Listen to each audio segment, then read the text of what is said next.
The Forgotten Realms are home to many a strange and fearsome creature.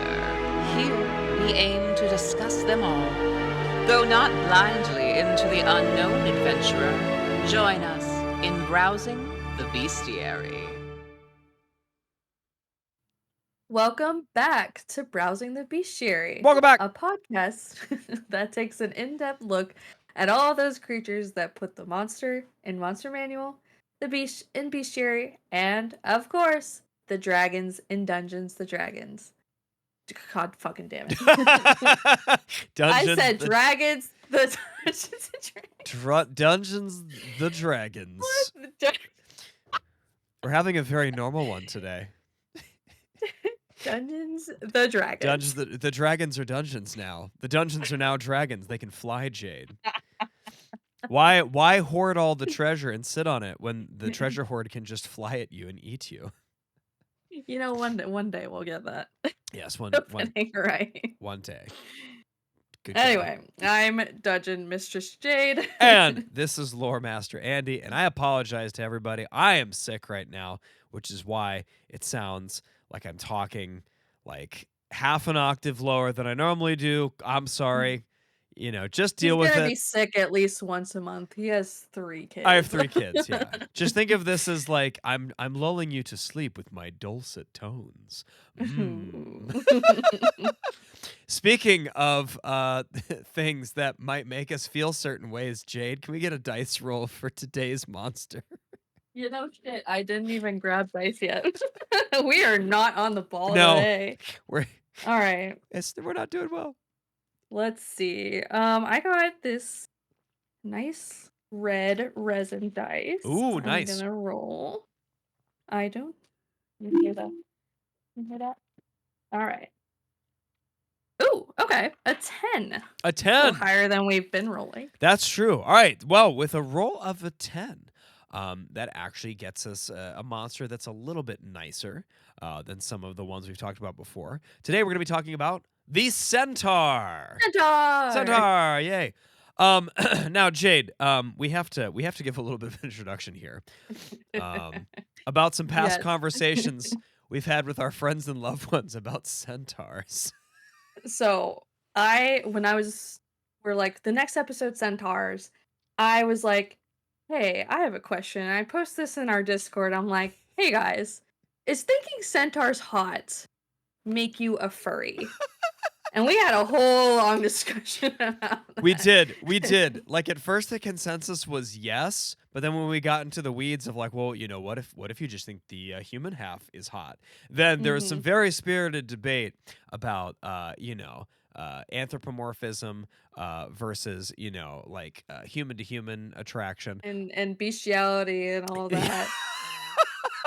And we determined.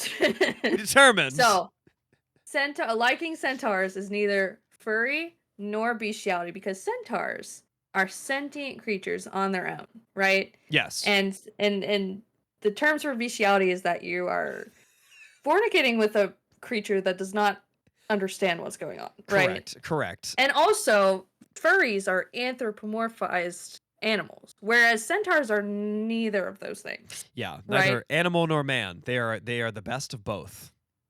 So liking centaurs is based. Yes. Does not make you a furry. So, if you're looking at the artwork, through the editions, and you're feeling some type of way, it's okay. Not a furry. Yeah. And then we'll tell you how we feel about the artwork. Yeah, we'll tell you some type of way we feel with the artwork. Before we get into the artwork, though, let's take a look at what the 5th edition Monster Manual says about our centaurs. So the passage starts, reclusive wanderers and omen readers of the wild, centaurs avoid conflict but fight fiercely when pressed. They roam the vast wilderness, keeping far from borders, laws, and the company of other creatures. Despite their reclusive nature, centaurs trade with elves and with the caravans of other benevolent humanoids they meet during their wanderings. So, already we're kind of getting that sense of wanderlust, right? We're getting this Hmm. idea that they are creatures that are both a part of nature, but also that interact with civilization. So it's a little bit different than some of the beasties we've talked about so far on this podcast of ours. But I'm sure all of the listeners are wondering, Jayde, where the heck do centaurs come from? Well, centaurs are, and I'm gonna drum roll again. Oh, drum roll. You guessed it, they're from Greek mythology, Ah, what a as surprise. everything else is. There are a few different origin stories for the centaurs, or enteroi, as they're called in Greek. Mm, And this is throughout Greek and Roman mythology, of but of course. course, Roman takes from Greeks and Mhm, Greeks mhm, takes from mhm. Romans, blah Uh-huh, blah blah. uh-huh, uh-huh. So we're just gonna stick with the Greek mythologies. Two of the main stories. The first one begins with a character called King Ixion, who is king of the Lapiths, Okay. an ancient tribe from Thessaly, Okay. who was exiled from his homeland due to murdering his father-in-law Oh. and breaking Xenia, which is basically the rules of hospitality for Greece. If someone drinks your wine in your house, they're a guest, you can't murder them. Uh-huh. It's kind of rude. Yeah, I feel like murdering your father-in-law is definitely high on the list of rude things to do. So that makes sense that he got in trouble And for it was that. it was it was mainly because the father-in-law was like, I don't know if I want to pay the dowry to this guy, and he's like, well, that sucks, so I'm gonna kill you. Guess I'm just taking that because you're dead now. So, because he broke Xenia, the other kings who neighbored Thessaly refused to cleanse Ixion of his crimes, which I guess you can do. Okay. So Ixion decided, I'm just gonna go to Olympus. Like, that's an easy feat to do. Yeah, And casual. ask the gods for redemption. While there, he displayed such fealty to the gods that Of Zeus, course it's Zeus. It's always mhm, Zeus. Zeus allowed him to stay in Olympus. However, Ixion began to lust over Zeus's wife, Hera, Mm, and even though Zeus is a just adulterous motherfucker, uh-huh, very much so. he doesn't like that. He's possessive. And he decided to trick Ixion by setting up a decoy Hera. And yeah. I'm imagining one of those like decoys. It's like that you see on like a pond. It's like a duck or a swan. It's just a Yeah. Hera just kind of floating there. The duck call is just like, "Hey, big boy." Yeah. Yeah. You I'm come here pretty to sure that's a Looney Tunes episode. Oh. So, this decoy was actually a being named Nephili, whom Zeus created out Zeus, of yep, Zeus. clouds. Zesty Zeus. Zesty Zeus. Zeus, he created Nephili out of clouds. And Ixion, of course, unfortunately assaults Oh Nephili God. All just right. as Zeus suspected he would, and Zeus is like, "Hey, you lusted over my wife, so I'm sentencing you to be punished for this." Yeah. Which the punishment was being tied to a flaming wheel and tortured for all of eternity. Oh, oh You know, you know, wow. basic stuff. Yeah, yeah, yeah. Chill. Very standard for the time. Yes, totally. Yeah. Wow. Yeah. Unfortunately, poor Nephili went on to give birth to Centaurus, whose Okay. description does not make clear if he's a centaur or a human, Hmm. but regardless, he is described as being too monstrous to live among humans or men. Oh, okay. So he decides to go live on Mount Pelion, where he mixes Mm, with the Magnesian mares, mm, and thereby creating what we know as yeah, centaurs. So I'm okay. assuming he was a little more humanoid, and then mixing with the mares, he made the centaurs. So Yeah. you know, All right. I mean, whatever yeah. you're into there, Mhm. Centaurus. There are a few different versions of this ending. Some involve Zeus further getting revenge on Ixion by turning into a horse and going after his wife. Very Zeus. Okay. Ixion's wife, yeah. Mhm. While others say that it was actually Ixion who mated with his mares and begot centaurs. Mm. Either way, there's way too much bestiality and assault in these stories. Yeah, which I mean, to be fair, is very in line with a lot of Greek mythology. So Yeah, that's true. yeah. Do with that what you will, dear listener. So that's Uh, one origin story of the centaurs. The other origin story for the centaurs is a bit similar to the end of the previous one, but this time Centauros is actually born to the god Apollo and the nymph Stilbe, okay. who's daughter of a river god Peneus, along with his twin brother Lapthus. Okay. Can't say that. Is it Lapithes? You know, it might be. You just add ease at the end, and it's Greek, right? Yeah. I'm of the many languages that I've spoken and sung in, Greek is not one of them, so I'm just shooting in the dark here. My Yeah, let's apologies. say Lapithes. Yeah, my apologies to any Greek listeners who are like, well, these guys are just dumb. I'm sorry. I'm trying my best. We are a little dumb. Just a little dumb. Just little guys. Yeah, we're not Just dumb little wizards. guys. We're not wizards. We're sorry. So yeah, Centauros and his twin brother Lapithes. Centaurus was born deformed and still went to live on Mount Pelion and beget the centaurs. Okay. And then sometime later, one of the descendants of Lapithes, King Pirithous, invited the descendants of Centaurus, Eurytion, and the rest of the centaurs to witness his marriage to Hippodamia, whose name literally means she who masters horses. Masters horses, you say? I wonder where this is going. Going right where you think, because during the wedding, the centaurs get way too drunk on wine and decide to kidnap the bride. Ah, yes. Yep. Yep. Some versions of the story say that this was because the centaurs believe they should be rulers or at least co-rulers of Lapith, since they are descendants of the same family. And other stories say that this is just because they're brutish savages and they can't handle their liquor. So, Honestly, pick rude. which one is better. Rude. Yeah. Unfortunately, and I have to warn the audience, a lot of, even in D&D, there's going to be a lot of stories that reference the centaurs as quote unquote savages, and I know that is a rough word sometimes. Yes. And there is going to be some racism in the future. So I'm just going to warn you, but we will try to hit this with a delicate hand. Yes. It is unfortunate that there is racism in our fantasy escape game, but it's there, so we will address it where it pops up. We will, yeah. So yeah, either way, the centaurs kidnap the bride, and of course this pisses off the bridegroom and his friends. Of course. And so this kind of results in a huge battle that breaks out amongst the Lapiths and the centaurs, and it's usually called the Centauromachy. Okay. It's a fight that's often depicted in Greek art, on reliefs or on vases and things like that. But luckily for the Lapis, they happen to invite the Greek hero Theseus. Ah, okay. Most famous for slaying the great Minotaur.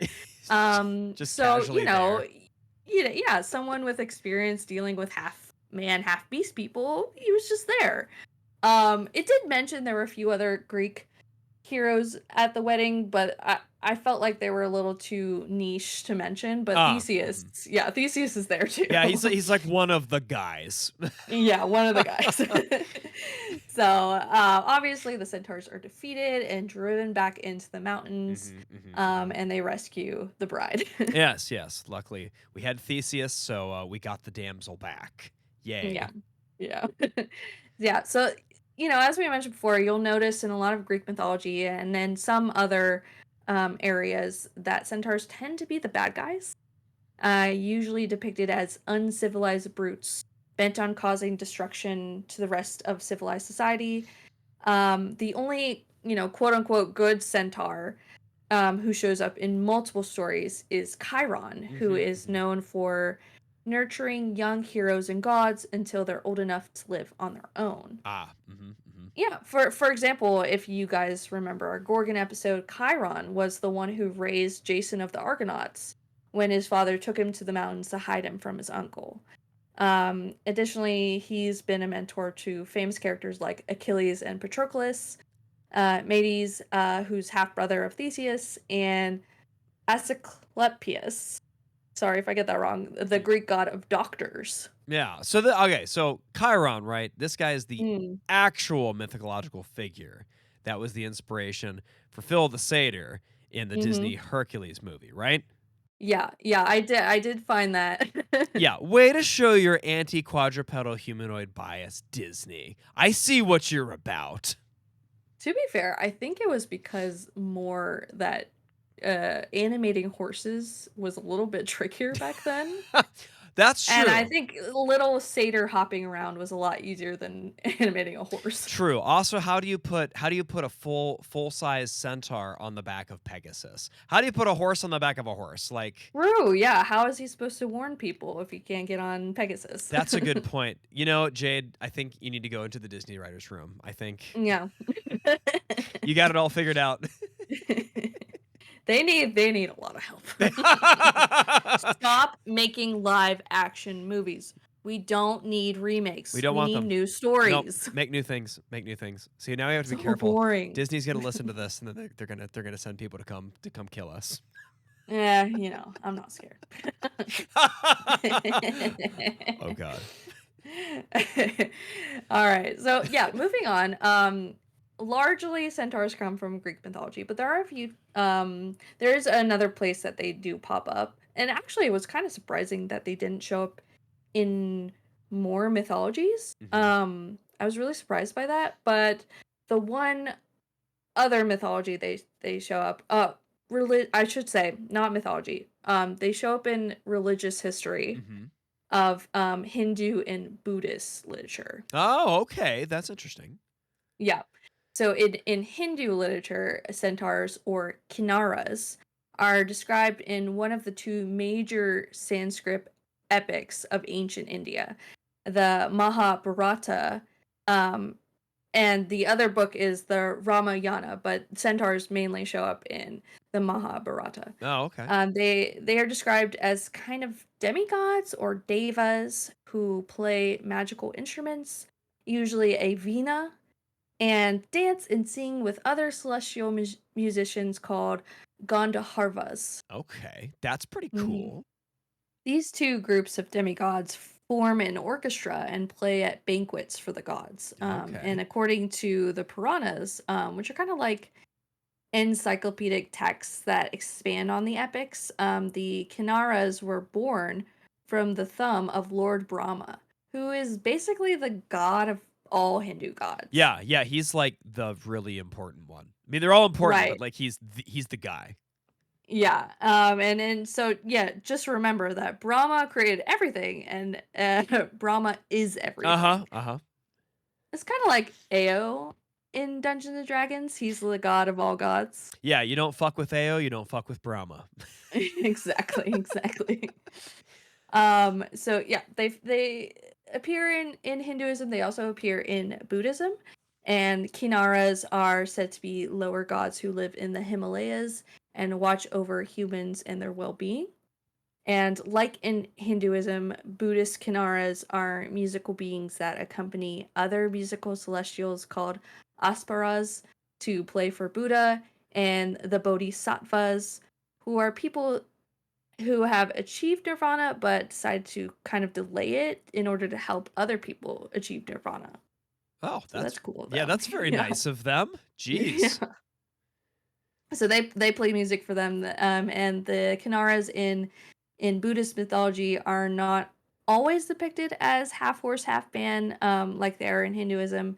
They're usually more imagined as half man, half bird. So like man torso on the top and then like a Yeah. chicken Okay. bottom. Okay. Which, according to the show Centaur World on Netflix, that still counts as a centaur. See, now while I mean the Kinaras sound very cool, as is the case with an increasing number of things I see on Netflix, I have to disagree. That is not a centaur. Hey, don't knock Centaur World till you try it. It's got some banger songs. It's pretty fun. So, yep, and including Centaur World. We see centaurs appear almost everywhere in fantasy genre in popular culture. Mhm, mhm. They pop up in many well-known series like Xanth, Well World, The Chronicles of Narnia, the Demon War Saga, which actually is written by author R.A. Salvatore, Oh, who has okay. written a lot of novels based in the Forgotten Realms. So Yes. if you ever want like extra lore, which I have been meaning to get my hands on these books, um, that's where to go, Yeah. is R.A. Salvatore. I highly recommend reading Strahd. It's very good. Yeah. Yep, so in that series, as well as Artemis Fowl, Harry Potter, Percy Jackson, etc., etc. All of these Centaur characters kind of range from either background characters to the main characters, which I think in Well World they have a main Centaur character. Ah, interesting. Yeah. I Yeah. didn't know that.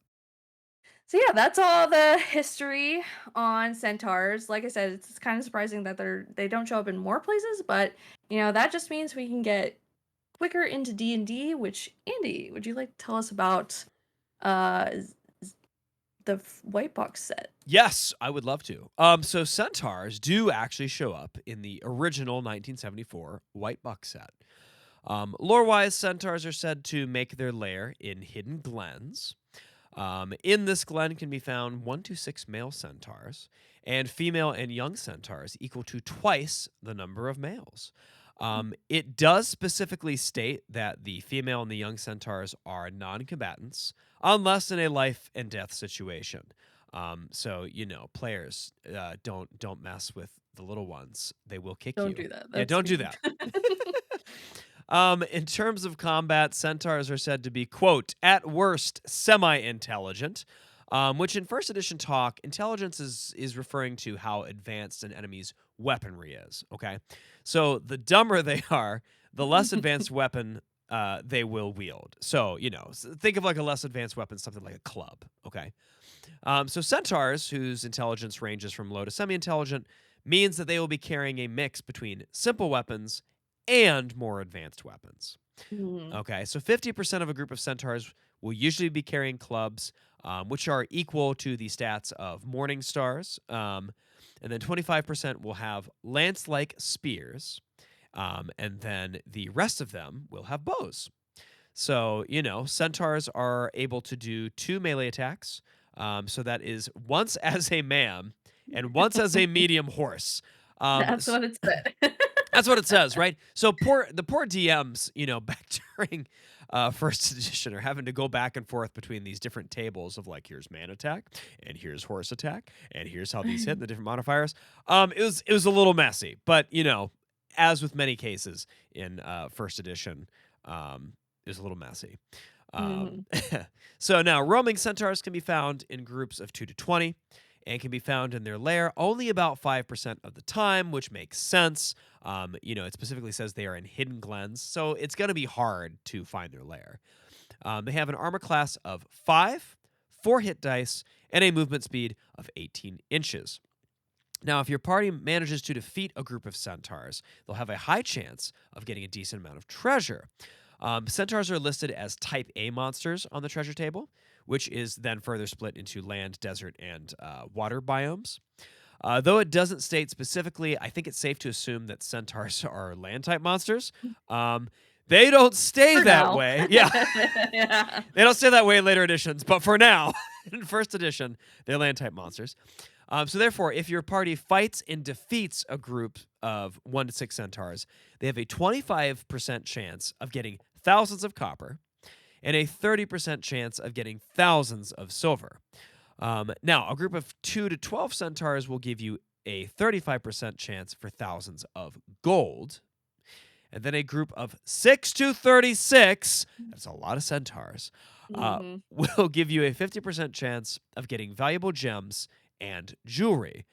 In all cases, there is a 40% chance of getting any 3 magic items or maps, which that's Wait, pretty good. I might be reading this wrong because to be fair, the treasure table in the white box set is damn near indecipherable. I had a lot of trouble getting these set.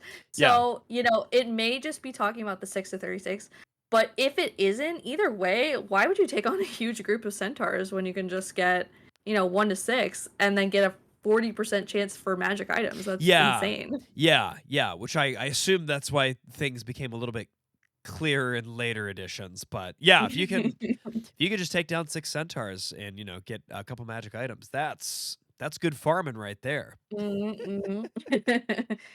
So that's a little bit about the white box edition. Now we're gonna move on to AD&D first edition, Mhm, which mhm. both first and second edition have they just love centaurs. Centaurs appear in a lot of the supplements and Mhm, the mhm. monster manuals, so we're gonna go through that. First, centaurs appear in the very first monster manual, the 1977 one, which is one of the first times we see artwork for the centaur. And I think Andy, for this episode, we should start a hotness scale Yeah, I agree. because our episode is why are they hot, and we will tell you why they're We hot. will tell you why they're hot. Yeah. So yeah, looking at this picture right here, which I know this is an audio medium, so people can't see this, but like this centaur, he's kind of like in a little grassy area. He's got like a side satchel. He's looking wistfully over his shoulder. He is Mm. cut. I mean, like They're all gonna be cut. yeah, Let's to yeah, be fair, yeah, but yeah. So I mean, I'd say with the flowing mane of hair and his extremely chiseled abs, I have to give the Mm. centaur a solid 7 on the hotness scale. Yeah, I feel like I'll have to agree with that. He kind of looks like a motif of some Greek hero, like an older Greek hero. Yeah, very Greek. I agree. Yes, very Greek. Yeah. Mhm, So mhm. yeah, like a 6 or 7, I would say Yeah, yeah, on our yeah. hotness scale. Mhm, mhm. But He's so hot. why are they hot? Why That's the why why. not? That's why. Stats wise, first edition centaurs are generally the same as their white box iteration, but with a few minor details added in. Now they appear in groups of 4 to 24 instead of 2 to 20. Okay, he's gonna swarm you more. Okay, okay. Mhm. Their 2 attacks, can do 1 to 6 damage each, which I don't think it mentioned that in the white box set. And their intelligence ranges from low to average, which is about the same. And their alignments, we get their alignments this time. It's neutral to chaotic good, so they can range between there. They also speak their own language as well as their, alignment language, which Mm. we talked about. Yeah. Mhm. Roving bands of centaurs are said to always carry weapons. Half the group will be carrying oaken clubs, again, similar stats to Morning Stars. One quarter will have composite bows with about 10 to 20 arrows, and the remainder, who will be the leaders, usually carry shields and have a higher AC of 4. Ah, okay. Mhm. The leaders will also be carrying lances, which do quite a bit of damage. It's about 2 to 24 hit points per attack. Oh my lord. Mhm. But if you manage to defeat the leader, you will get double the treasure from them. All, Okay. s- yep. All centaurs still have 2 melee attacks, one with their weapon, one with their front horse hooves. As for the lore, this edition definitely emphasizes the secluded nature of centaurs, stating that centaurs tend to live in secluded pastures far from human habitations. The text specifically states that centaurs aren't friendly with humans or dwarves, and they merely tolerate gnomes and halflings. Oh no. They think our small boys are annoying. Which was so funny. In a second edition, I think it was the Kryn Centaurs. There was one group of them that like moved away from an area specifically because there were gnomes and halflings, and Oh, they're too fucking loud. oh no! They have too much fun. They're too loud. Oh no! So yeah, they don't like humans and dwarves. They kind of like gnomes and halflings, but they definitely like elves, particularly wood elves. Yeah, that makes sense. Yeah, this makes sense because their homes in nature, and humans and dwarves generally destroy nature in order to build their homes and settlements, Yeah. whereas wood elves tend to build within the trees Uh and huh. like it says, they live in the woods, so Yeah, they're yeah, generally friends. exactly. Hey, Woods is in your name. You guys must be cool. Yeah, so centaurs, wood elves, best friends. Yeah, yeah, best friends, best friends. If players do happen to encounter centaurs in their lair, which again is still only 5% of the time, they will find around 1 to 6 males, twice as many females, but now they may find 5 to 30 young centaurs. Oh, swarm of young Right. centaurs. Okay. Which I did do the math and it does work out, but still, that is a lot. That is a lot of procreation. I would say living in harmony with nature, indeed. Indeed.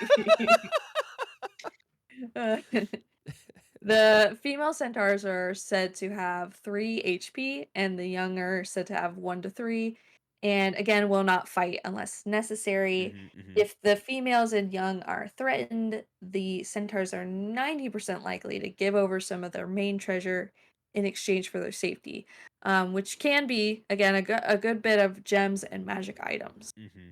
Which I mean, granted, I'm not saying players should go threaten centaurs, but I do like this change here because I think this speaks to the fact that they are intelligent creatures, right? Yeah. Rather than just will fight until destroyed. So it changes the dynamic a bit, and I respect it. Good job, designers. That's so true because I feel like the white box set has treasure for the sake of treasure Hmm. sometimes, and first edition too. And like we saw with the yellow musk creeper, we're like, why does it have treasure? Why is Yeah, it yeah. intelligently getting treasure when it's not supposed to be intelligent, you know? Hmm, hmm. So I'm glad they fixed that in later sets. And same with the centaurs, like they're intelligent creatures. They're gonna have treasure to trade and to bargain with. Yeah, yeah, exactly. Yeah. So like we said, centaurs do show up in a few of the other supplements for AD&D. Um, First edition, in 2 of the supplements, centaurs mainly show up as wandering monsters, with mostly the same description and stat blocks as the monster manual, but they also add a few of their own details here and there. These 2 cases are the AD&D expert set and the Dungeons and Dragons Rules Cyclopedia. Ah, okay.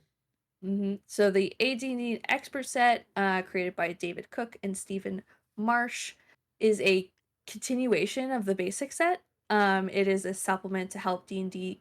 Sorry, it's a supplement to help DMs step up their game for higher level players. Very necessary. Uh, yeah, definitely, because whereas the basic set only had rules and adventures for characters level 1 to 3, which is very limiting. Yeah. Mhm. The expert set gives new rules and mechanics to help players move all the way up to level 14. Oh wow. Okay. Yeah, that's Mhm. that's a big Much change. Yeah, much better, longer campaigns. And centaurs in this supplement are described as having average human intelligence rather than low to average, Okay. and they are said to make their homes in dense thickets or woods rather than pastures, Hmm, which I hmm. don't know if we would consider like glens and thickets and pastures similar, but either way, they are usually hidden. Yeah, I was gonna say I think that plays more to kind of their kind of friendly nature with wood elves as well. It's like, okay, well, Mm, they should be in the woods then. yeah, yeah, So yeah, exactly. I respect it. Good job. Good job, designers. The And then the Dungeons and Dragons Rules Cyclopedia, published in 1991, was, as the name implies, an encyclopedia for all the rules of AD&D kind of compiled in one book, Mm. making it easier for players and DMs to find what they're looking for. Oh, Because that's so before, nice. it's one book here, one book there. Whereas nowadays, we have Monster Manual, DM's Guide, and the Player's Handbook. Yeah. Before it was like all over the place. So this was Much, kind of yeah, much this better. was compiling it all together. And the encyclopedia had the basic set, the expert set, companion rules, and the master rules all Nice. together in one. Yeah. Very nice. And in this book, the centaurs are generally the same as the ones in the expert set, but the encyclopedia gives extra details on the centaur's attacks, including that the centaur with a lance may do a charge attack, and that some centaurs have the potential to be spellcasters. Jayde, does that mean wizards? Well, not exactly. So the book does describe monster spellcasters, but it does so in like a unique way where most monsters that can use magic can't use it to the level of a player character who is usually like a cleric, a druid, or a magic user. Ah. User. There are some exceptions, of course, for more powerful monsters like liches and sphinxes and devilfish, which are as horrible as they sound. Yeah, that I don't know what that is, but I'm scared of it. We'll find out in a later episode. Oh lord. But other monsters like centaurs can use spells from those classes, but are given different titles, such as shaman for those who can cast cleric and druid spells, and wokon for uh, stronger non-human magic users. Okay. That's kind of cool. Mhm. That's kind of cool. I'm not going to lie. The section goes on to state that non-human magic users usually cast their spells in unconventional manners, such as dancing, shouts, and howls, and Mhm. waving strange items, which again kind of feels a little discriminatory, I want to say. Like, these guys are dumb, they're just gonna Yeah, wave their stuff around, you it's know. also giving like booyog vibes though. It just reminds me Yeah. of the goblins where it's like they can do magic, they're really not quite sure how it works, but they're doing it. That's true, yeah. I mean, it does state that shamans and the Wokani cannot learn other spells other than the ones they're given, and they can't read magic schools, but they can use magic items. Oh, okay.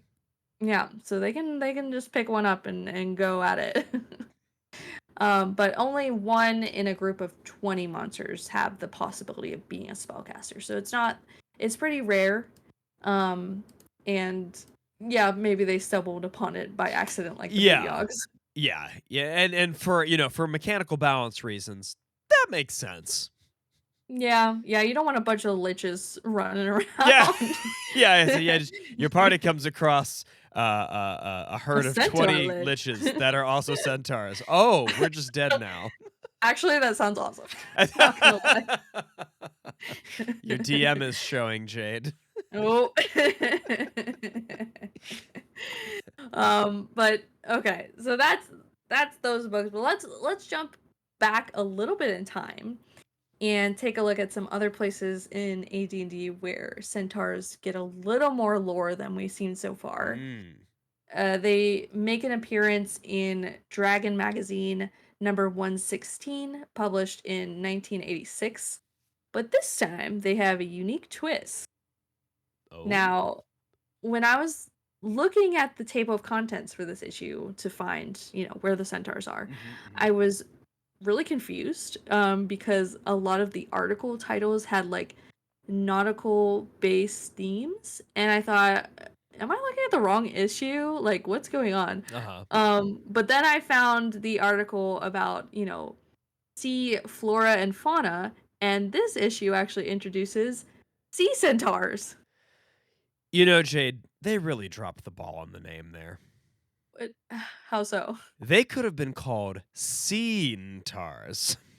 Oh my god, you are ridiculous. But you know what? That's true. uh, so they appear in a recurring column called the Dragon's Bestiary, where kind of several writers come together and introduce a handful of new flora and fauna.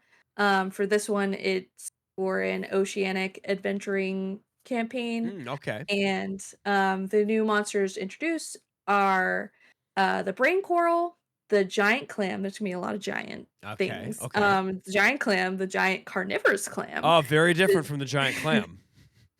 the giant grouper, the morana eel, not the moray eel, the morana eel, Mm-hmm. the giant porcupine fish, Mm-hmm. the electric ray, the sawfish slash saw shark, Oh.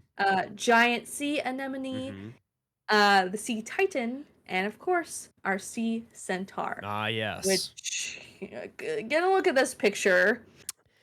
Uh, Ooh. very disappointing. Yeah, very disappointing. Like, once again, this is an audio medium, so you can't see. But like the, the what would be the horse half is just a fish. It's It's just a fish, and where the fish's just head a would fish. go is the centaur's torso. But also, they gave it front legs. But also, instead of hoofs, it just has silly little fins. Yeah, This guy looks ridiculous. he looks bad. I give him like a 2. Yeah, they gave him like the grizzled old salt, but without any of the like romance that comes from like, being on the high seas. I give him like, yeah, like a 1. He's not very hot. Yeah, He's an which is outlier. again with the name and with the picture, they missed an opportunity because we'll discuss where they come from. Mhm. Mhm. Um, but I'm like, you could have just made them slightly hotter, you I could know? have made him a lot hotter, right? A lot of times thing in water equals hot in the artwork. So, yeah. In this case it's like thing in water means salt and not I hot. honestly feel like D&D is one of those like anomalies where thing in water is usually ugly. Not gonna lie. Yeah, they're like, we're going back to the folklore here. You know how water kills you? Yeah, the things in the water look like they'll kill you. Yeah, Which true. I do not like the water. The water is trying to kill you. it You should is. not go there. Don't go in there. Don't do it. Look at it. Don't go in there. Exactly. So the Sea Centaur was created by one of those writers that I was talking about. His name is Spike Y. Jones. Cool name. And the centaur is described as a cross between a triton, which is basically a human with fins and gills. Mhm, It's like mhm. not even different. And then also a hippocampus. Isn't that part of the human brain? I thought that too. I'm like, a hippo is that like a coral? Like, what are you Yeah, talking yeah, about? yeah. But actually, a hippocampus in this edition looks like more like a kelpie. Oh, Would yeah, the like mythical, horse creatures with like yeah. seaweed for hair, Yeah, kind of like the that. water They're kind horse. of cute, actually. They're so cool looking, which is why. All right, before we get there, so it's said that sea centaurs can speak Triton and Hippocampi, Mhm. and are 25% can speak Common. The passage also states that sea centaurs, like centaurs, usually gather in small nomadic families in groups of 1 to 3, but they're more likely to be found near Tritons in Hippocampi. Mhm. And it is said that Tritons feel a sense of superiority over the sea centaurs because they possess stronger magical abilities, including they can wield psionics and they have stronger magical resistances. Mhm. Which this is where I'm confused because I'm like, well, why do the Tritons feel superior over the sea centaurs? Because it kind of sounds like the sea centaurs were a product of mixing of the Greek variety. Gasp. So that's what I was saying. The hippocampi are so cool because so the front half is a horse, basically, Mhm. and the second half is kind of like a sea serpent or like a mermaid tail. Mhm. Mhm. And so like if they're a product of a Triton and Yeah, hippocampi, the yeah, yeah. sea centaur should have a cooler tail, not just a fish. Yeah, yeah, it could be more of a, like you said, like a sea serpent style tail. That would have been a lot Yeah. cooler. It was so cool. You could make it like a seahorse or like a sea dragon. That'd be so cool. Yeah, if only we knew how to do art, Jade. That, folks out there, listeners out there, draw us a hot sea centaur, please. We need Yes, yes, please post it to the Patreon. it. So yeah, that's the artwork. But stat wise, sea centaurs are a bit stronger than their land counterparts. They have an AC and hit dice of 5, and they can move up to 24 inches. Um, there is a 10% chance that a sea centaur will have the ability to cast level 1 through 4 druid spells. Okay. And they also have a 5% magic resistance and are average to exceptional intelligence. Okay. All right. That's Mhm. that's impressive. The sea centaurs usually don't have treasure on them, but there is a 10% chance that one of them will have a Triton's magic conch shell. The sea Ooh. centaurs can use the magic conch to summon 2 to 8 hippocampi. But the main reason these shells are so valuable is that they can be used to send messages underwater within half a mile radius. Wow. So this really is the magic conch. Just don't ask it if you can have something to eat. That's for our SpongeBob fans. Yeah, SpongeBob is there. Finally, we get to the last supplement of AD&D First Edition, which gives players the option to play as centaurs Very and cool. other non-playable races. So, in the Tall Tales of the Wee Folk, written by John Nephew and published in 1989, it's part of a series of short stories or a series of books called the Adventure Creature Crucible. And the Creature Crucible supplements were geared towards DMs giving them new adventures or more like one shots, along with new rules to allow players to become more than just the standard races. Okay. Fighting men, elves, dwarves. Yeah. Those fighting Actually, men. I still love the fighting men. Yeah. But yeah, so these supplements, you can become so many other creatures, and each booklet is centered around a theme. So the first book is the Tall Tales of the Wee Folk. It's centered around forest and woodland creatures. So you could be centaurs and dryads and things like that. Okay. And then the second one is sky themed. So the players can play as flying creatures such as pegatars or sphinxes. Okay. Yeah. Okay. Dang. The third one is sea themed, so perfect place to throw those sea centaurs in. The centaurs. Very The good. centaurs. And the last one is centered around were creatures, like werewolves and were-rats. So you can just play as a werewolf. Nice. Hey, well, see, that's for our true furries out there. Oh yeah, there you go. There you go, Freeze. Yeah, so I thought those supplements were really cool. And nowadays, like, we can play as other creatures other than the standard ones. But I like the idea of playing, the expansion of that. Where people can play as were creatures or sphinxes. Like, normally those aren't typical races you can play. Yeah, definitely getting into the more like fantastical side of, fantasy role playing. So the introduction for the Tall Tales of the Wee Folk states that the information is narrated by one of 4 woodland beings. There's Orlero, the centaur prophetess. There's Lotus, the dryad.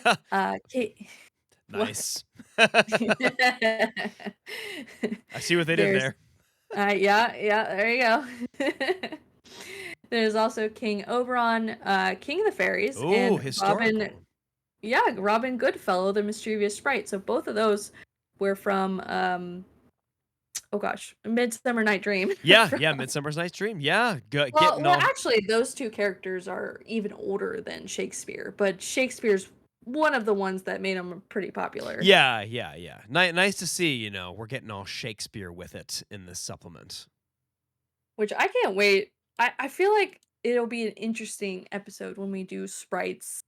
And even I feel like Robert Goodfellow would be his own character. I'm not sure. We'll have to do more research on him. Yeah, that'll be one that we'll have to spend some time looking into for sure. Yeah. The Centaurs section is obviously narrated by Orlero, who speaks on behalf of her people. Mm. Her account of the origin of centaurs is actually taken directly from Greek mythology. She states that the immortal sun prince Ixion and Nephili, a being made of air, gave birth to Centaurus, who represented the mist, and is father of the centaur race. Okay. All right. That's Mhm. cool. Orlero claims that her father is actually the legendary Chiron, who again is a immortal being that taught a host of heroes and great physicians of all races, including humans and demi-humans. Okay. And Chiron represents the wise and intellectual side of centaurs that is complemented with the impulsive and kind of primitive side of centaurs. Ah, yes. The duality of man and beast in one being. Philosophical, maybe. Maybe. Maybe. Not so sure, but maybe. But hot for sure. Oh, for I sure mean, hot. Yeah, I mean this. look at these centaurs. Again, audio medium, but these centaurs are like peak hotness. This is like peak 80s fantasy hot. Yeah. Think like He-Man, right? But like with more sculpted art style. Mhm. It's great. And I think this is Olero here. She looks very Yeah, that is Oloro, Yeah, yeah. she looks very regal. She looks very important, very serene. I Mhm. don't know who this guy is, but man, them Mhm. arms is muscled. It Um, might be Chiron. I didn't see like a little description by the picture, but that mhm. might be Chiron. Yeah. Either way, both of these solid 8. Solid 8 out Mm. of 10. 8? I'd say like a 9 or 10. Oh, dang. All right. All right. Okay. Okay. Um, so, oh, going back to Oloro, Oloro states that there's a lot of misconceptions and stereotypes surrounding centaurs, Mm. especially when it comes to their animalistic natures, which many see the centaurs as cruel, cunning, lustful, and beastly due to their animal half Mhm. and Mhm. are only balanced with the wisdom and intelligence contributed by their human half. Philosophical. Mhm. Mhm. But Oloro, so she does admit that the centaurs are a bit predisposition predispositioned to passion and excess and violence. But these instincts are as much about survival as they are about pleasure. Oh. She states that, centaurs eat so much because they need to fuel their large bodies and they love, hunting and fighting because it's not seen as violent, it's seen as an art form almost. Mm. Yeah. So, yeah, she's saying more like, actually the animal half is the one that's a little more how you say, like, natural, basically. Yeah, which I kind of like this duality of nature that they're speaking to too, right? Nature's Mm, like a beautiful thing. It's a thing to aspire to, but also like nature can be kind of cruel, right? yeah, Hunting and yeah. killing things is kind of part of the circle of life. That's cool. I like that. Yeah, I did like Olaro's take, and I thought she had a good insight. Based Olero. Um cool name, by the way. Yeah, very cool name. Uh, so, after her description of the centaurs, we kinda move into the player characters and how they would typically use the centaur's abilities. Hmm. They are able to use any weapon, but are more proficient in using the club, the lance, and the bow, as we've said before. And they can attack with their hooves, which does 1d6 of damage. Hmm. The centaur PC can make a charging attack with their lance and deal double damage. But if they use this attack, they can't use their hoof attack at the same turn. That makes sense. Yeah. To balance out, not everyone's gonna get double attack. Yeah, exactly. And then centaurs can use a mix of regular armor and barding, which is like armor used on war horses Hmm. to cover, all parts of their bodies. And centaurs are mainly treated as fighters in that they must have a high strength stat, and we'll talk about that in a minute. But they have to have a high strength stat, They can use magic items, but only the ones that fighters can use. And they can make saving throws as fighters of the same level. So there is a possibility for a centaur PC to be a spellcaster, but this is like a whole different set of rules that we're not really going to get into Hmm. here. Yeah. What I really wanted to talk about was this kind of last interesting thing with this supplement Mm-hmm. Mm-hmm. in the way that these like monster player characters level up. So instead of starting at level 1, they actually start as quote unquote monsters with negative experience Oh, points. that's weird. Yeah, Okay. yeah. It's almost like starting as a peasant, Yeah, yeah, in yeah. actual D&D where you have like 4 hit points. Yeah, yeah, exactly. Um You're a commoner. You have to earn it. yeah. So, once they're out of the negative XP and hit 0 XP, they become quote unquote normal monsters, where they're, like typical monsters but slightly stronger, like a boss goblin or something Oh, like that. okay. Interesting. hmm And then they can become level 1. And the amount of experience gained is actually based on how high the monster's main prime requisite stat is. Oh, okay. So, yeah, so if a PC's main stat is 13 or better, they get a 5% bonus to the XP they earn. And if it's 16 or better, they get a 10% bonus. So, uh, that's why the Centaur's stat has to be strength so that you can, focus on that stat and make sure Mm-hmm. it's the highest it can be so you get more experience points. That is confusing. Man, shouts out to all of the AD&D players that, you know, Mhm. did all that math to be a centaur who levels up. Dear It God. it kind of sounds fun though because then you're like, it kind of reminds me of Ratatouille, where it's like Ratatouille's like, I'm different than the other rats, and he's like slowly leveling up Yeah. too.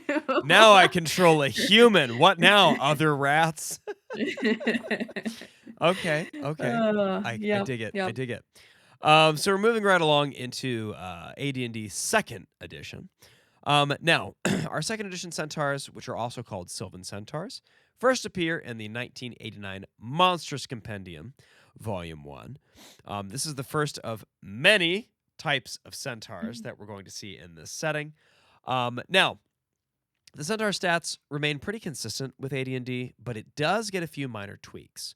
The size of them as a creature, their intelligence, alignment, societal organization remain pretty much the same.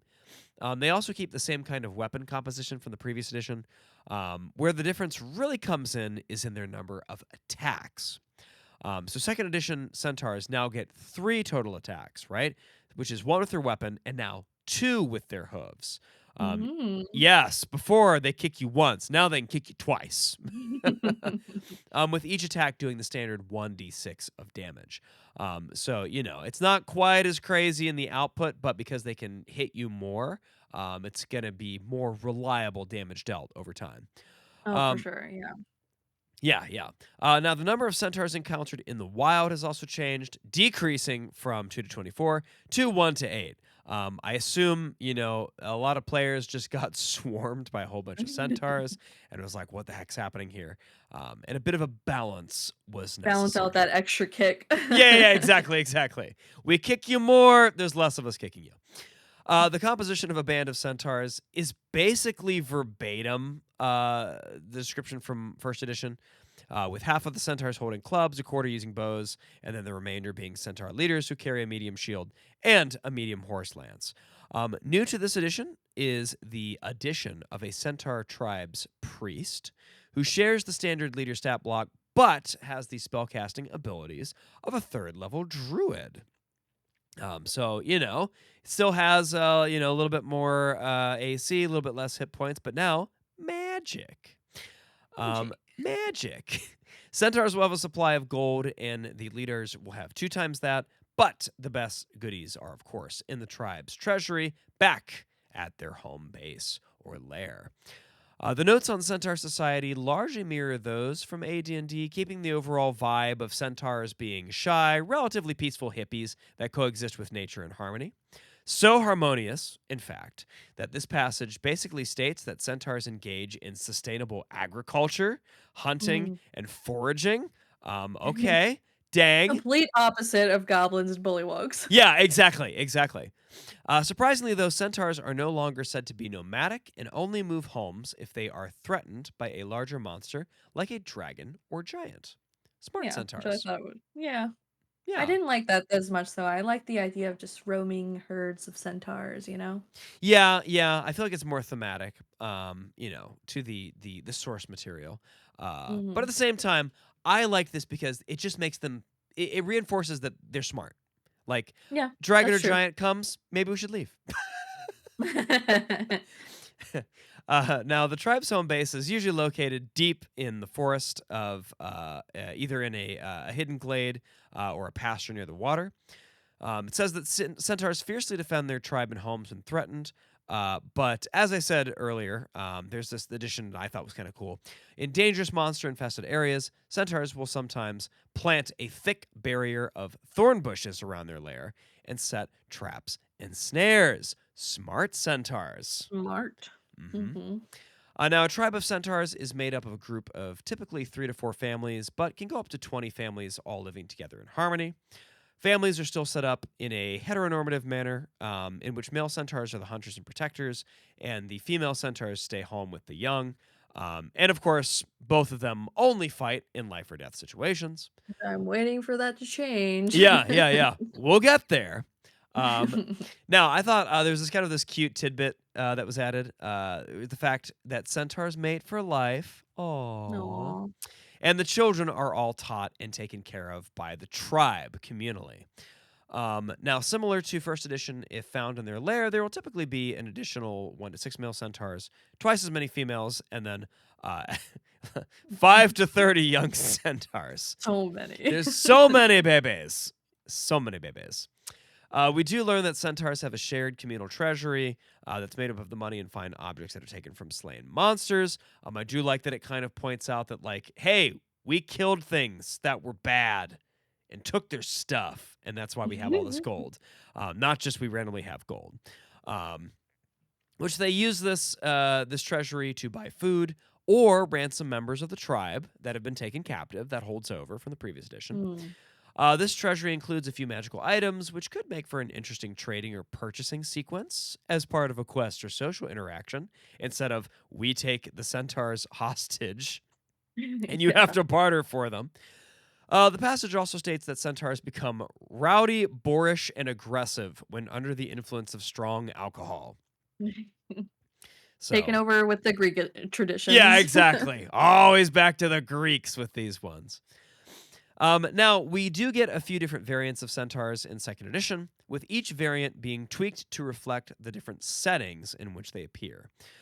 These variants first appear in the 1990 Monstrous Compendium Volume 4, the Dragonlance Appendix.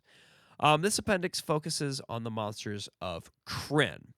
Now, much like the Forgotten Realms, which was created by Ed Greenwood, Dragonlance, which was created by the wife and husband duo Laura and Tracy Hickman, is a separate universe in D&D, and Krynn is one of the planets within that universe.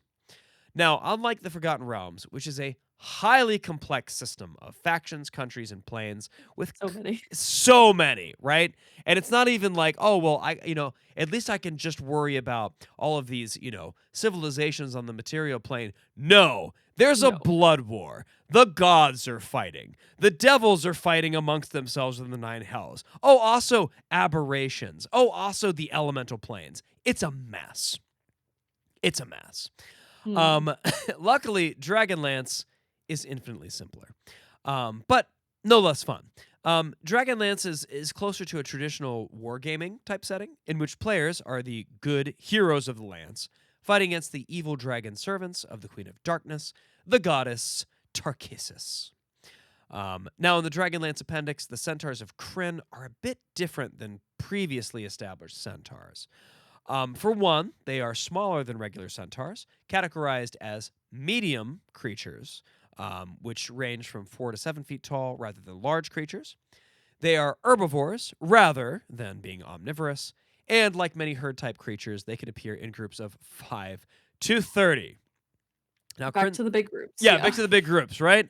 We are herd, right? If you're going to mess with us, you can mess with a lot of us. Um, Kryn centaurs are seen as strikingly beautiful to humans.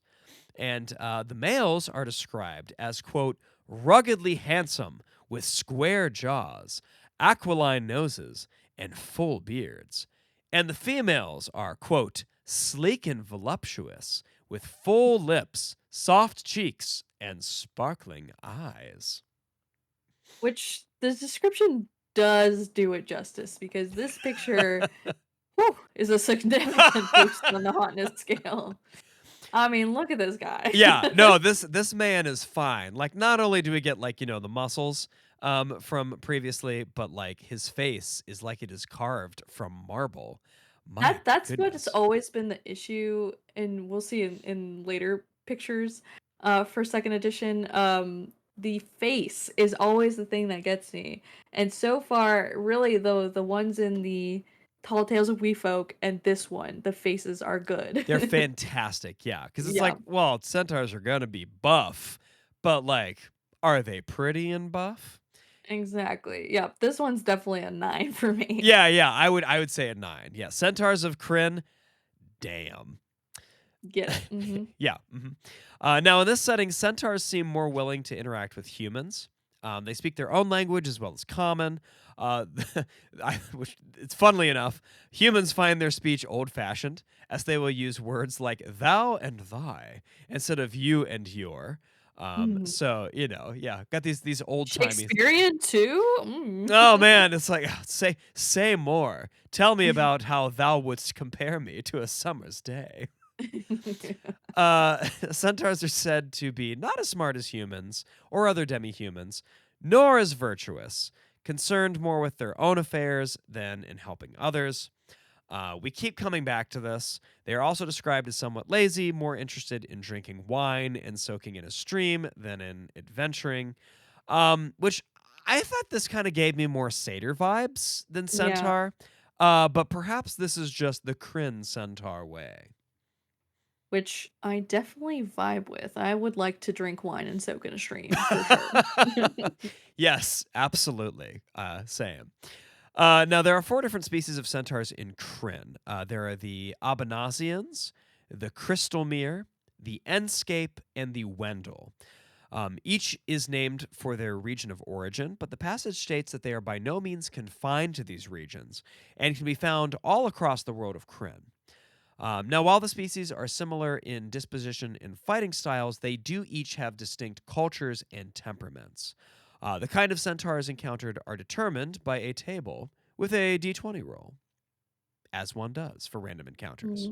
Yeah.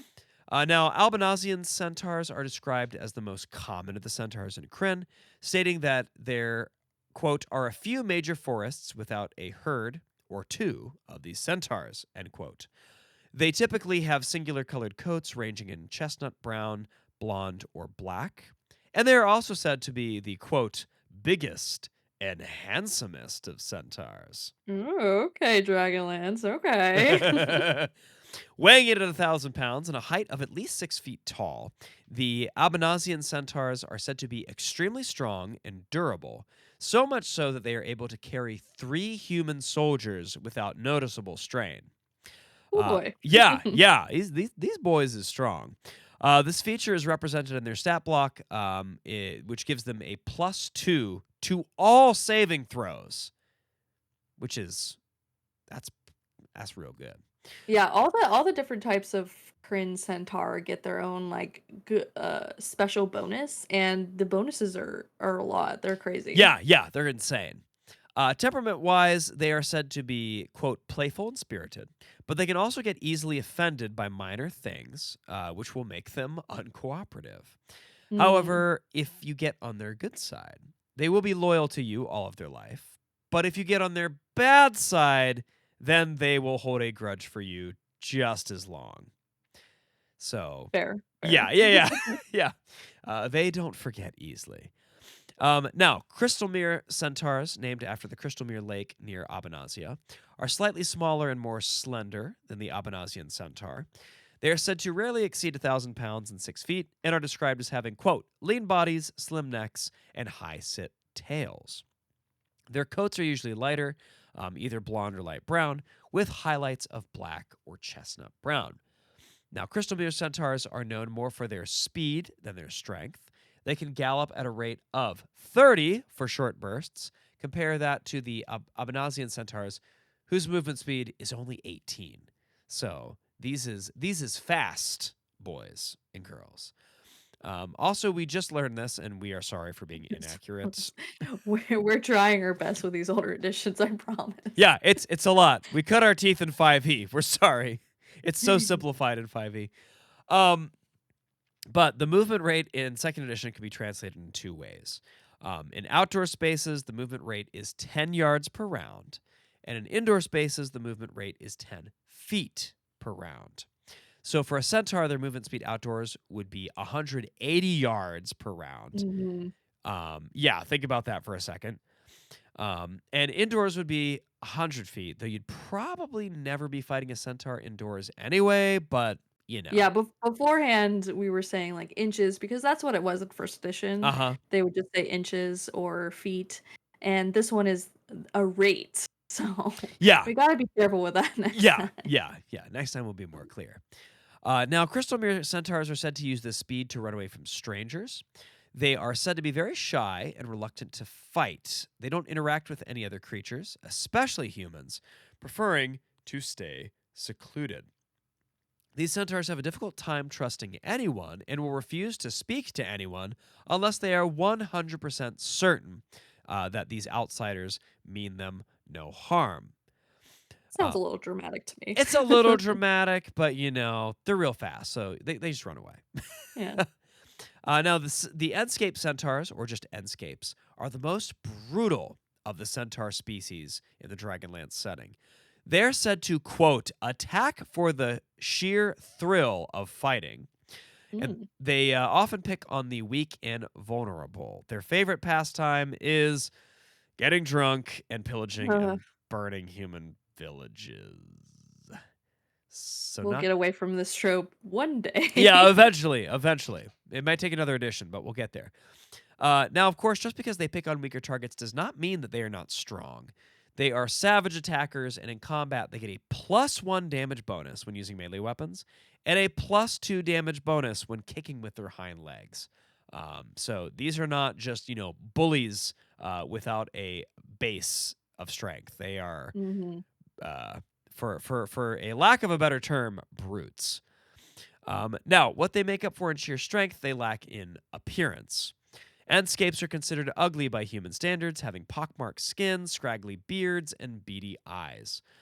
Their hair, from the hair on their head to their coat to their tails, are shaggy and long, often falling near their hooves. Their coats are usually black and gray in color, which makes sense since they originated from the more northern areas of Krynn. But sometimes they will have brown or blonde hair. Yes, the classic evil things have to look evil and ugly trope, They could have been like brutes but still kind of hot, Yeah. Because of the especially with the shaggy coats. Like I feel like shaggy coats for centaurs has been equating to evil, and we'll see that later in the 2nd edition. But I wish they wouldn't do that. Yeah, it could have been like Shaggy, but like in a bad boy kind of way. Like, yeah, he looks dangerous, but like hot. Tall, dark, and handsome, and long hair. Tom Hiddleston. Tom Hiddleston. That's right. Now, lastly, we have the Wendell centaurs. Wendell centaurs are the short kings of Short King. Krynn species. Yep, short king. Rise up. Their average height is around 4 to 5 feet tall. And instead of having rib cages, they instead have, quote, plates of solid bone. Insane to me. Yeah. You heard of a barrel chest? This is a bone chest. I feel like they can't like turn their torso. They have to turn like their whole body to look. Yeah. It's like the guys who are so buff that they can't like put their arms all the way up. Yeah. It's like that, but a centaur. Which this gives them a +4 to their AC. Casual. Jesus. Yeah. That's without armor. They very much resemble smaller versions of Abanazian centaurs and are often mistaken as Abanazian young. which I imagine they don't feel too good about. I'm sure they got the short king temper. That's right. That's right. Excuse me, sir. I am an adult. I am, I am a man. I'm a man. I demand to be It taken has seriously. horse. Yes. Yes. I am a man horse. A man horse, half a man. However, Wendell centaurs can be distinguished by their golden eyes and stubby tails.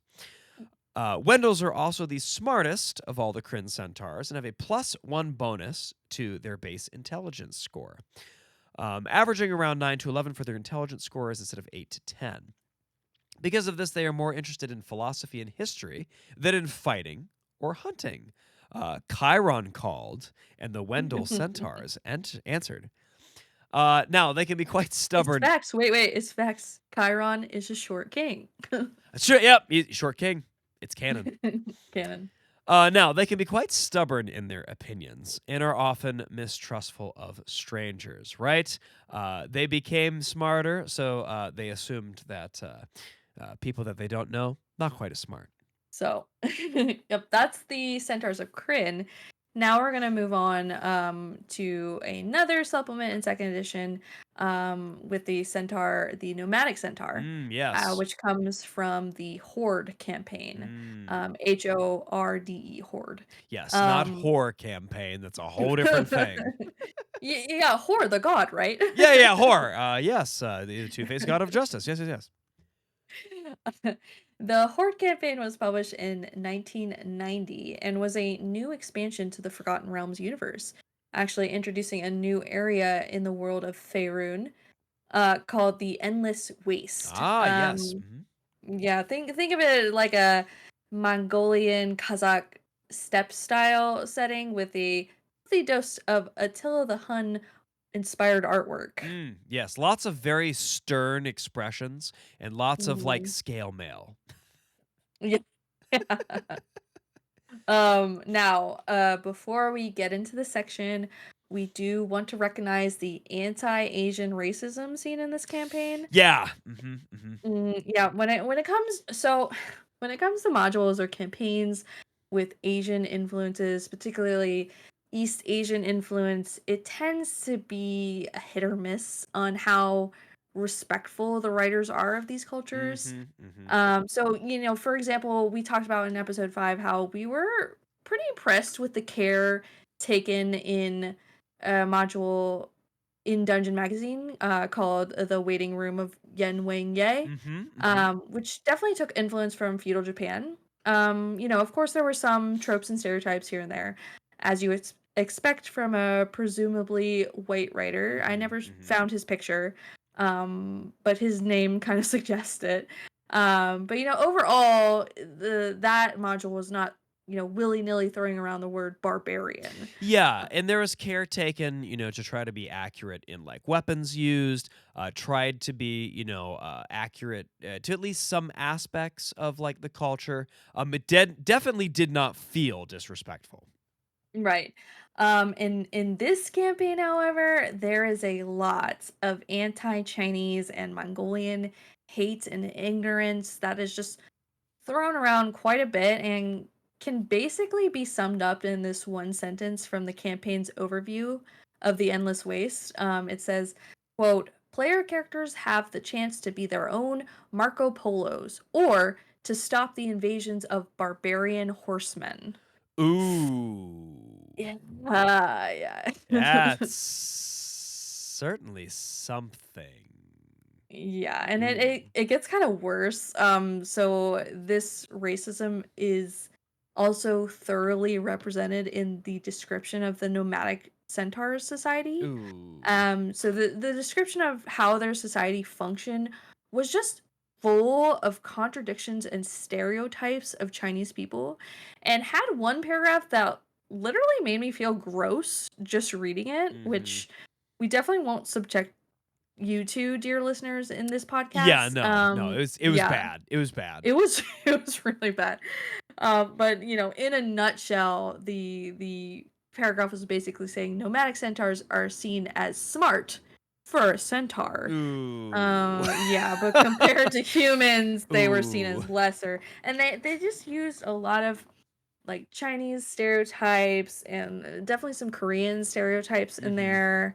And I was just like, ugh, yuck. Yeah, which, when we were kind of, going through our research and talking about it, it was really a missed opportunity. Because, like, obviously now, we know that, cultures in East Asia, especially ones that are from, steppe lands or, steppes, have Mm, really cool and really interesting and really rich cultures. Um, and it would not have been that hard to incorporate the, elements of those cultures into these centaurs, and that just didn't happen. no, So, it didn't. yeah. It was just like a mash of different cultures that definitely didn't even look at the steppe cultures. They were Yeah. just like, oh, Attila the Hun, here's a fur hat, and that's it. I'm like, Yeah. what is going on? Like, they didn't even add, like, throat singing, which is extremely cool. So, big I mean, miss. they could have. We didn't read the whole module, but definitely like the centaurs would have been cool with that. Yeah. Yeah.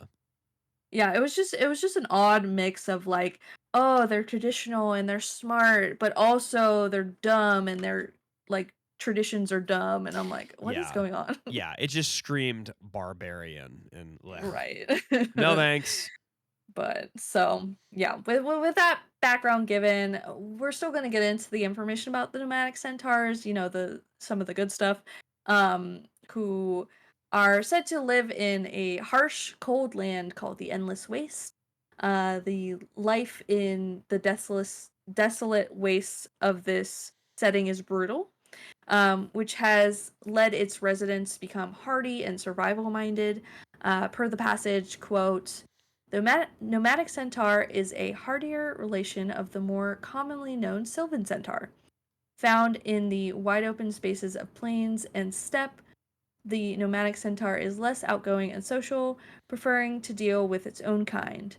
Living a harsher life than its woodland cousin, the nomadic centaur has developed a sterner outlook on life. Oh, no. They have trauma. Oh. They do have some drama. Oh, no.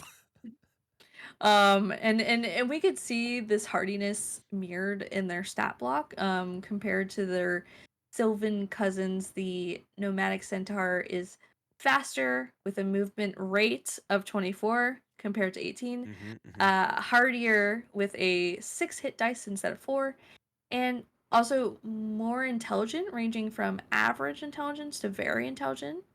And their alignment is different, and it's more lawful neutral than it is chaotic good for the Sylvan Centaurs. Yeah, which once again, right? If they're that intelligent, then why are they depicted as these, backwards uh, you know, brutes? I Yeah, I don't know. It's eh.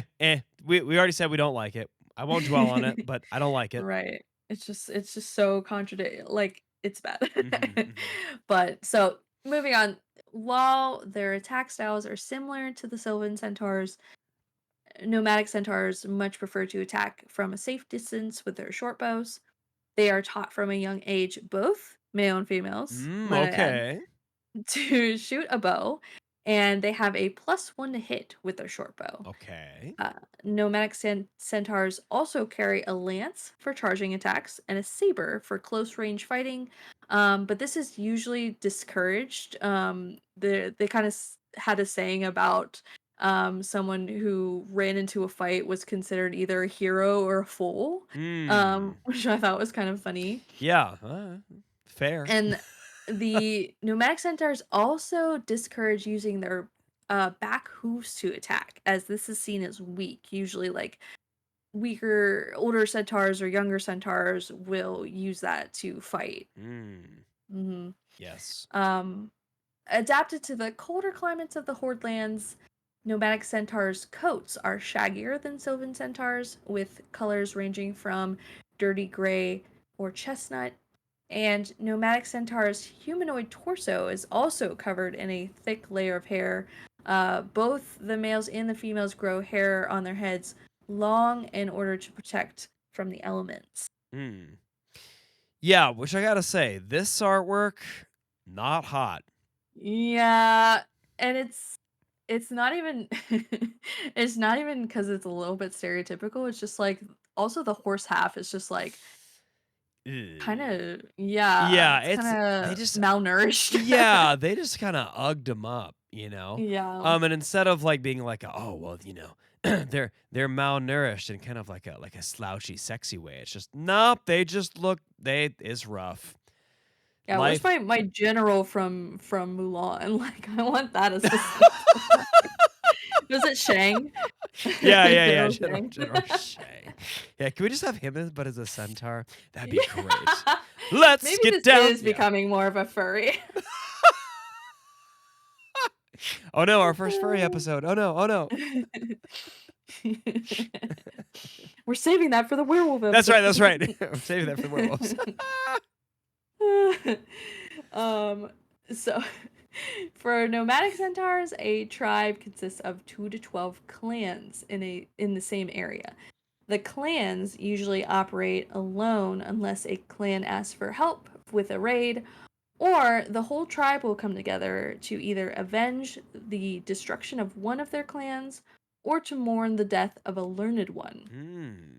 There is a strict hierarchy within the tribe, with of course the learned ones at the very top, and then the clan leaders, and then those with different jobs that are important within the clan are usually higher, and then at the very bottom is going to be the weak and the old. Hmm. Yeah, Okay. unfortunately, yeah. Yeah. And then due to the harshness of the land, the nomadic centaurs are just as harsh to those who cannot pull their own weight in the tribe. Mm-hmm. Mm-hmm. And even though the weak are never abandoned necessarily, they're not given the best food or treatment because that's reserved for clan leaders and other strong members of the clan that are gonna, keep them moving forward. Yeah, which like not cool, but also they have trauma. So It's a rough life out there. it's I a mean, rough I don't want life. to live up in that snow and cold. No, no. As a nomad, that's insane. Yeah, especially when I rely on the hair on my head and on my chest to keep me warm. Yeah, no thanks. Yeah. The learned ones are held in the highest honor among the tribe, Mm. and this title is usually earned by doing great deeds or showing exceptional skill or wisdom. So, when a centaur becomes a learned one, they are actually no longer considered a part of their clan or even a part of the tribe. Mm. But they're actually instead treated as honored guests to every clan in the tribe or to other tribes. Okay. Um, That's yeah, cool. so they'll often wander from clan to clan and tribe to tribe, offering assistance or knowledge to those in need, and they'll always be welcomed as Very honored cool. guests. Yeah, that's really interesting. I like that. Yeah, and actually, another really cool thing is that the title of Learned One is not reserved for just centaurs.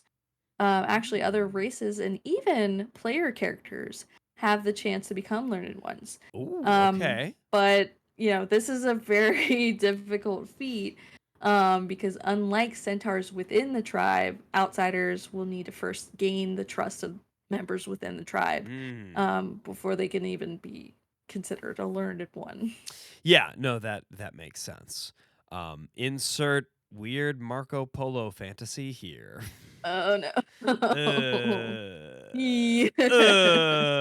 Okay. What else do we But have, Jay? they can lose the title of learned one if they're mean to the tribe. So that's a plus, I That guess. yeah. That's good. That's good. We have checks and But balances here. yeah. So moving on. Next we have the desert centaurs who appear in both the Monstrous Compendium Al-Qadim Appendix and in the adventure module called Rari the Traitor, Mm. both published in 1992. Okay. So, much like the Horde, the Al-Qadim campaign introduces a new setting to Forgotten Realms. This time, more inspired by 1001 Nights, which is a collection of Middle Eastern short stories compiled during the Islamic Golden Age. Mhm. Okay. And the Al-Qadim campaigns are set in a land called Saqqara, which is filled with mostly deserts broken up by pockets of oases and a few grand cities that serve as the main population centers and trade hubs. Okay. I like it so far. Well, also like the Oh horror. no. The Al Qadim setting does have some negative Arab stereotypes, as well as a kind of mashing of Arabic and non-Arabic cultures like Persian into one that kind of shows a lack of deference to each of these individual cultures. Hmm. A great podcast actually, called the Asians Represent podcast on YouTube, Mhm, mhm. had a series from 2020, with a kind of group of Arab TTRPG players, who came together and went through the Al Qadim campaign book and pointed out all the inconsistencies. Oh, okay. That's pretty Yeah. cool. It's a long series on YouTube. I definitely recommend it. They go way in depth in the campaign Nice. book. We And respect that actually, here. Going way too in yeah. depth. We respect that here. Yeah, that's true. And actually, one of the members of the podcast, Ahmed Aljabri, went on to help with the creation of the 2021 campaign guide Sakara, which is an updated campaign book that brings the Land of Fate to 5e, all while cleaning up the cultural issues from the original. So they had Nice. a lot of cultural sensitivity experts like Ahmed, who came in and updated this guide. So now you can play it in 5e. Nice. Yeah. Yeah, folks, go give that a look. That's awesome. Yeah. And while you're doing that, we're going to get back to the 1992 Monstrous Compendium Al Qadim appendix, where we see our friends, the Desert Centaurs, who are described as, quote, the ultimate fusion of mount and nomadic tribesmen, tough, slim, fast, and stealthy nighttime raiders who slip into enemies' camps and then depart like shadows before dawn. I mean, Jade, I'm looking at some of this artwork. I'm like, you can slip into my camp. If you know what I mean. Oh yeah, he's got like a little saucy look. He's Yeah. like pointing to his cheek, like, "Hey there," Yeah, it's like, how's it all going? while holding a giant A axe, giant and you're axe. like, Yeah, yeah, yeah. "Okay." He's like one of the first ones that is like holding a like bladed weapon. Yeah. Which is kind of cool. Everybody else has like pokey things or nothing. Mm. So yeah, and of course he's well muscled. He's got a nice beard. He has really pointy ears. Yeah, Which I thought that was yeah, it interesting gives him like too.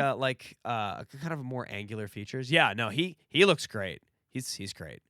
Yeah. What do you say on the hotness scale? Oh, solid like 9.5. Yeah. Yeah, Yeah, I'd say a 9. yeah. Good 9. Uh-huh. Yeah. Uh, so they are described as being smaller and more lithe than standard Forgotten Realms centaurs, Mhm, mhm. with barrel chests like ponies and legs like an antelope's. Oh, okay.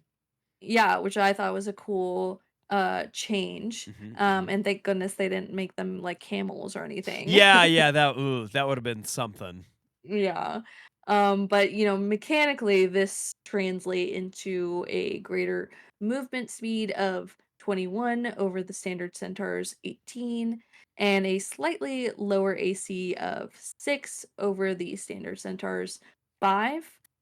The rationale here is that heavy armor will slow them down more in the desert so they don't wear it. That makes sense. And yeah, and then the male centaurs are described as having meticulously cared for oiled beards, while the female centaurs, quote unquote, wear the veil. Mm. Yeah, I could see why there were some issues taken with this supplement. Yeah, which granted, we do love the representation of other cultures, Oh, absolutely. especially hijabi women. Absolutely. Get it, girls. Yeah. But yeah, definitely. That Like, what does phrase. that mean Yeah. in this Yep. Yeah, context? exactly. It's like we have a lot of different ways that this exists in the real world. Right. But like their forest cousins, the desert centaurs are always armed. Although they prefer ranged attacks from composite bows. So this seems to be becoming a theme where their centaurs are preferring more bows and like long range style fighting.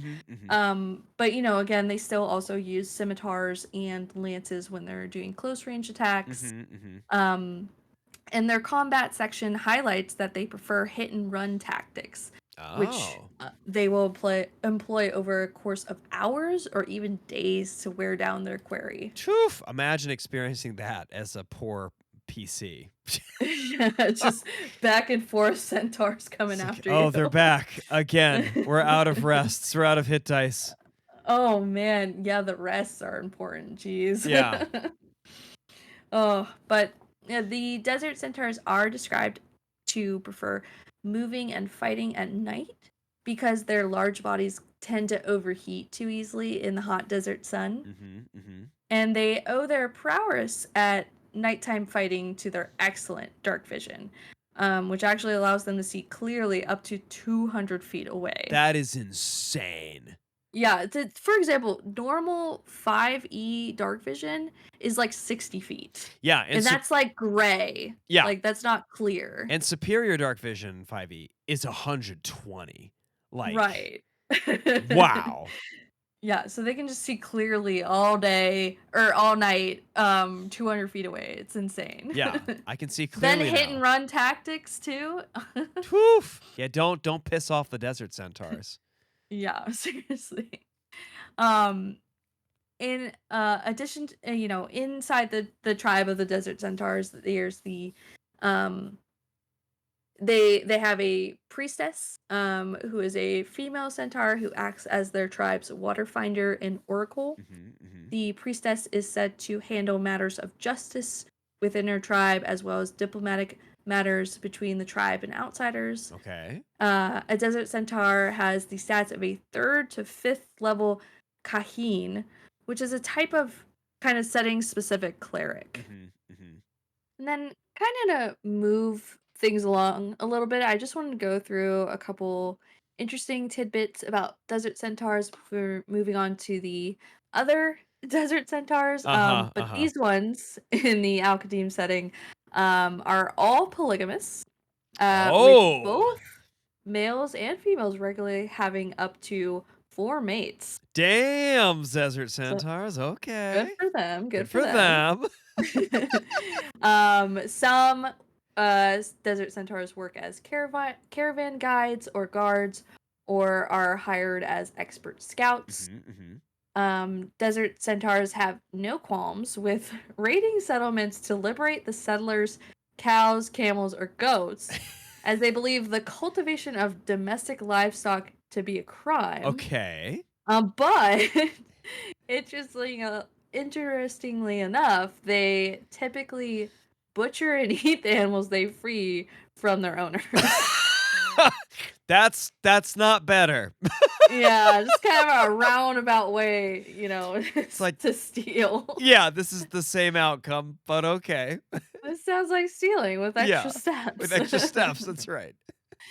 And then finally, a select few desert centaurs are said to have settled down from their nomadic lifestyles to cultivate secret desert gardens. Ooh. Although this has never been confirmed. Ah, okay. Okay.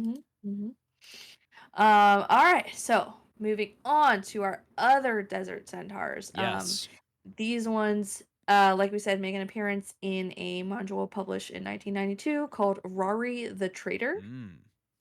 This module takes place in the setting of Greyhawk instead of Forgotten Realms, which, as we mentioned previously, is more of a sword and sorcery, Conan the Barbarian kind of setting instead of like a high fantasy Forgotten Realms. Yeah, yeah, yeah. This module is kind of less of a module in which the DMs can use as a one shot or like part of a fuller campaign, and it's just more of a supplement that gives information on a new land called the Bright Desert, as well as with, you know, all of its various flora and fauna Okay. that inhabit there. Yeah, so it's more of an informational kind of supplement than a one shot. Okay. But it also introduced a new possible BBEG, who is of course Rory the Traitor, who is a level 24 mage. Whoo! All right. Yeah. Dang. He is said to have attempted the assassination of several ambassadors who were all coming together to kind of sign a pact to end the Greyhawk Wars. Oh. Yeah, and this is why he's considered a traitor, because Yeah. he killed like a lot of mages, and a lot of like different ambassadors, and just like, stop this signing from happening. Yeah, I feel like Morden Kanan is not a fan of his. Actually, yeah, Mordenkainen is he has a blurb in that section where he's like, I hate Rory the traitor, he sucks. Yeah, he's in that book. It's so funny. Morden Kanan, fuck that guy. Pretty much. That's awesome. I'll say it. Fuck that guy. Yeah, I'll say it. I'll say it with my whole chest. So the desert centaurs who live in the Bright Desert are closer related in appearance to the Sylvan centaurs of the Forgotten Realms, in that, they're less antelope-y. Yeah. They're more just like regular horses. But other than their fighting tactics, that's truly where the similarities end between those two. The desert centaur is less armored with an AC of 5 instead of 4, and are of course faster with a speed of 24, which kind of seems to be the standard for the latter half of Yeah. 2E. It's making the centaurs 24 speed instead of 18, which kind of makes a lot more sense. Yeah. Considering their horses. I was gonna say, yeah, they're half horse. Like, yeah, they're gonna be good at running a lot, right, and fast. So yeah. And appearance-wise, they are said to be slightly shorter and more muscular than Sylvan centaurs, and with a darker complexion and handsomer features, which, I have to say, I wouldn't describe the artwork of this guy as handsome. Yeah, he's looking kind of rough. Yeah. Now, I will say, this is the first artwork that we've seen where they have like actual metal barding on the centaur. That's true. Yeah. That is cool. But his face. Oh, his face is. I don't know what they're doing with his hair. Like, he's got like a short, like hair on the top, and then like 2 long pigtails. Yeah, and I'm like, but what is going on pigtail here? braids. Yeah, it's horrific. The artist, I don't know what you're thinking, but yeesh. Yeah. Like, this guy gets like a -2 from me. He is not hot. -2? Oh, Yeah. wow. Ugh. Yeah, I'd say like a 1. Yeah. Like his armor gets a 7, but like the rest of him is just ugh. No thanks. Surprisingly, the horse half is prettier than Yeah, exactly. The horse half much prettier than the guy half. Absolutely. Yeah. But moving on, in terms of society, the desert centaurs are much more different than we've encountered so far, which I think their tribal society is really neat. So these centaurs actually live in a large tribal nation kind of society with both a king and a queen and Okay. a consensus chosen group of leaders. That's pretty cool. All right. Yeah, kind of like Britain, I Yeah. guess. Yeah. We have centaur parliament. They have the wigs. The wi- Definitely to hide that ugly hair. Maybe that's a wig. Maybe it is. I'm hoping that's a wig. Damn. All right. But so, and in the nation there is no gender discrimination. Love that. Woot woot. Finally. Parents care for their young equally, and all centaurs are trained to fight from the time they are born. Okay. So you get your legs underneath you, you start shooting a bow. That's right. You know? It's time to fight, boy. You can stand upright. Here's a bow. Yeah, exactly. In the the Greyhawk Desert centaurs come from a quote unquote distinguished military background due to their ancestors once being elite mercenary guards of the lost kingdom of Solm. Okay. Solm's people were cursed by evil wizards, and they became corrupted, forcing the centaurs to turn against their kingdom. Not great. Yeah, so you could probably guess what their opinion is on Rory the traitor. Yeah, it's like there's the Mordecaian blurb, right? Fuck that guy. And then underneath, Yeah, the Desert Centaurs, also, fuck that guy. And due to this military background, desert centaurs have more of a lawful alignment, ranging from lawful neutral to lawful good. And they are also very friendly towards humans, especially towards desert nomads and traders. Which that's traders with a D, not with a T. Remember, they don't like Mhm. Rory the traitor with a T. Yeah, they like trading. And even though they're toughened by the harsh environment of the desert, they have an extremely fair and law-based society and are said to assist travelers in need and do not attack without reason, with one exception, the man scorpions. Oh, the man scorpions. Tell us more, Jade. The section states that desert centaurs abhor man scorpions and will attack these creatures ruthlessly on sight. Okay. It's on site with them. Yeah, it's on site. But it's kind of justified because one, the man scorpions were corrupted by the same curse that destroyed the kingdom of Psalm. So they kind of understand how dangerous they are. And the man scorpions in their section, it states, quote, they have a deep hatred of other living things and attempt to slay anyone they encounter. So yeah, it's kind of like kill or be killed when it comes to the man scorpions. Yeah, the centaurs are like, whoa, man, this was just self-defense. Like, he came at me. Exactly. Yeah. I have Pastor Castle doctrine in my militaristic society. Yeah, no, it's not great. All right, well, that was all second edition. We finally got to the end of 2E with the Centaurs' appearance as playable characters in both the Complete Book of Humanoids, which was published in 1993, and a supplement called Player's Option, Skills, and Powers, published in 1995. In both the Complete Book of Humanoids and Player's Option, Centaurs are playable characters that have an armor class of 5 and hit dice based on their chosen class, and then +4 to that.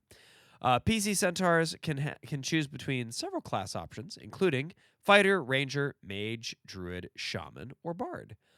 PC Centaurs are able to speak Common, Centaur, and Elvish. Now, lore-wise, Centaurs are given the same bit of lore that was given in the Monsters Compendium, with the role-playing suggestions section having the players lean into the proud, impulsive, and loyal qualities of Centaurs. And there you have it, folks. That is the end of part 1 of our Centaurs episode. Yes, this is a part episode. This is a two-parter. Part 1 and a part 2. Yeah. Yes, yeah. There's a lot of lore out there on Centaurs. We know that this section specifically had a lot of lore for you to wrap your head around looking at second edition. But we promise the next episode will have less lore, and to make up for it, we are writing a longer scenario for you. Ooh. So in the meantime, we have a sneak peek of what's to come in the next episode right after this. So enjoy. As the halfling knocked one of the arrows from the quiver that was placed in front of her, she was impressed with how light it felt.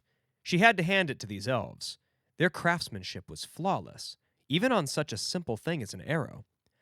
Trina drew back the string of her bow and shot towards the target. Bullseye. As Trina expected, the fiercest competition came from the centaurs and elves. The grace of their draws was only surpassed by the pinpoint accuracy of their placement, but the halfling was able to match them, shot for shot. Before Trina knew it, it was time for the last round of targets. She found herself in the final 3. Her remaining competitors were a beautiful female centaur with flowing brown hair tied back under an earth-colored scarf, and an elf with twisting vine tattoos that curled from his shoulder down to the wrist of his right arm. Trina focused on the target at the end of the range. She took a deep breath, drew back an arrow, then let it loose. Just then, a slight breeze began to blow.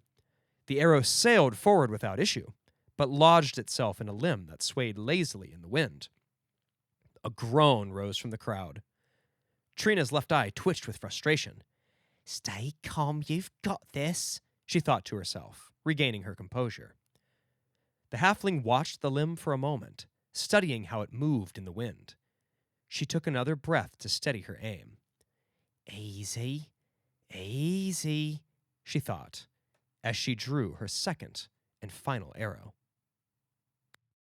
Thanks for joining us on Browsing the Bestiary. Be sure to subscribe for more episodes and check out our Patreon at Browsing the Bestiary, all one word. There you can keep up to date on any new pod-related announcements, access reference pages for each episode, and download character sheets for characters featured in our story times. You can also comment on what you think the next monster will be, and if you get it right, you'll get inspiration. And if you're something of a lore master yourself, you can offer us corrections for any facts we got wrong.